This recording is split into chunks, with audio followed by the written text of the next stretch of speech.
how do we reconnect to our authentic self? How do we understand who we are? And it's a very fine line. I always say, like, between your adaptive self and your authentic self. So we have the two sides.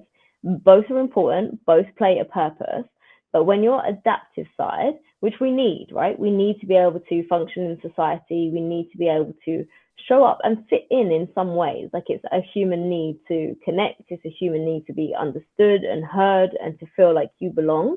So your adaptive side is super important. But when does that become an overdone strength? When does that become too much that you actually become disconnected from your authentic self?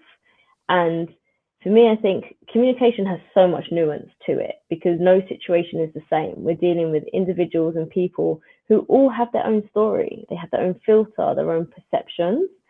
And I think that when you can understand yourself a lot better and understand how do you want to show up authentically, you also become a lot more willing to adapt, like the way you communicate, see things from somebody else's filter. It doesn't mean that you have to agree, but I think when it comes to communicating, we forget what the goal is.